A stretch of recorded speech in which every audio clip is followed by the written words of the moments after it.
put your feet aside. You show just how much we love you. And I'm sure that you agree. If it wasn't really on the half I want money, but then you came to me. Happy birthday to yourself. Happy birthday to you. Happy birthday.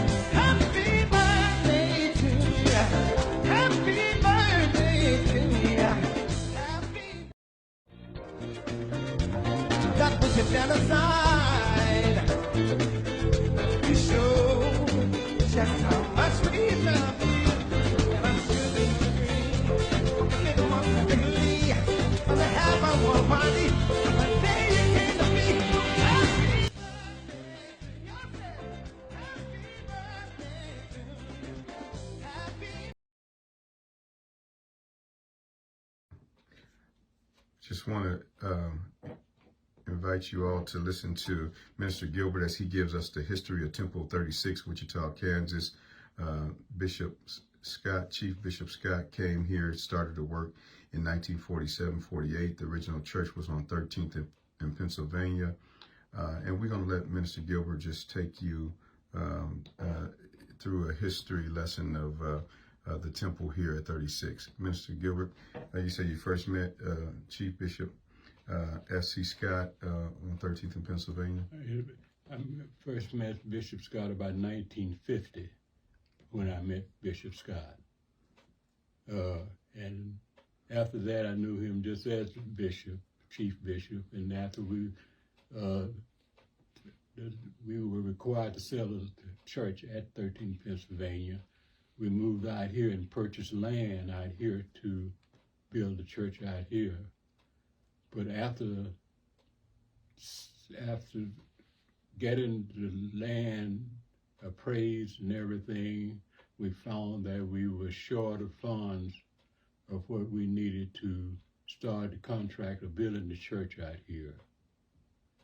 After which we called Bishop, and Bishop, in turn, after much discussion and checking on things, he said meet him at the bank downtown at 9 o'clock on a Monday morning. And I don't remember the exact date, but Bishop Fonzville was our pastor at the time. And we met Bishop down at the bank.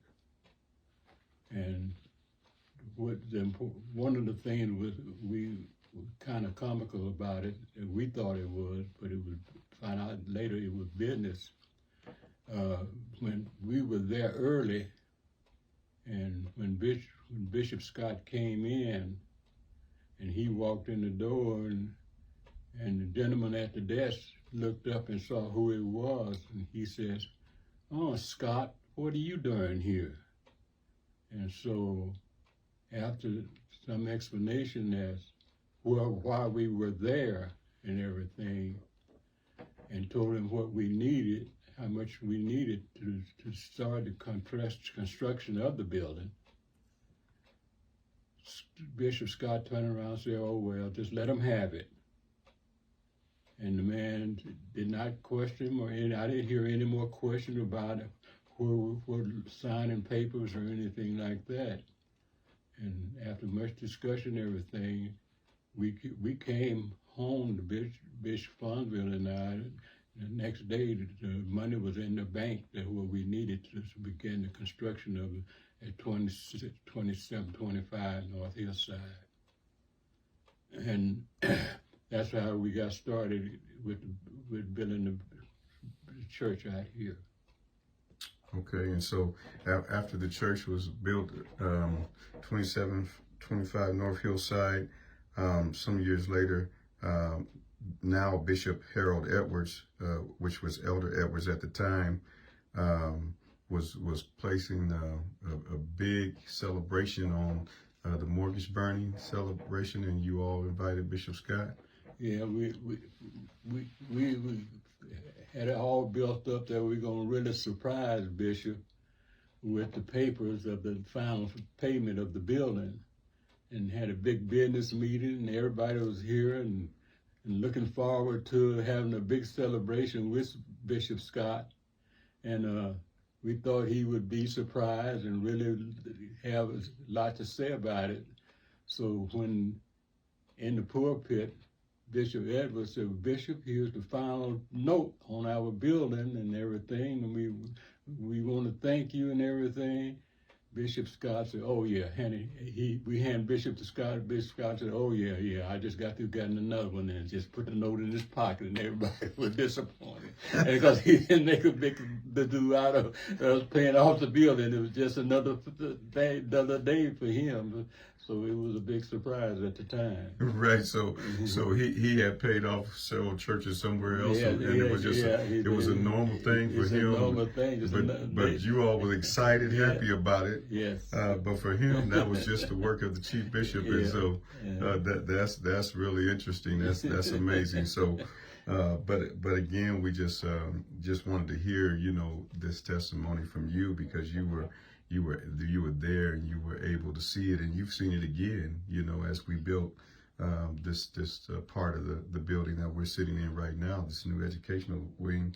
You was instrumental in making sure that was done, and we completed that in about 6 years or so.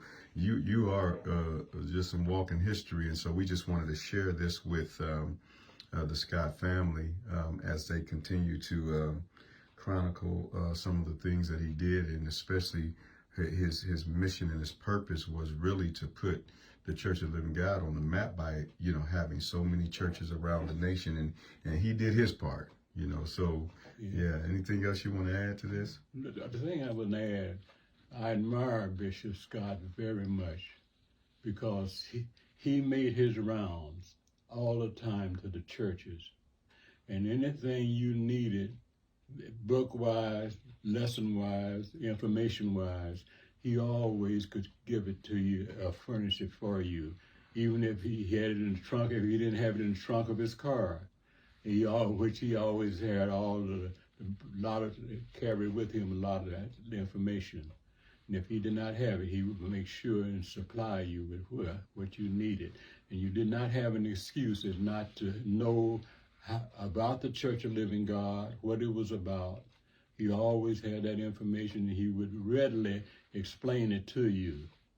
And one thing he always would say, if something would happen, he didn't feel it was right to do, he would say, just in case it was, I want to make sure that everything was right. He wanted to make sure everything was right with what we did in the Church of Living God. That would be what I found about Bishop Scott. I really admired him very much.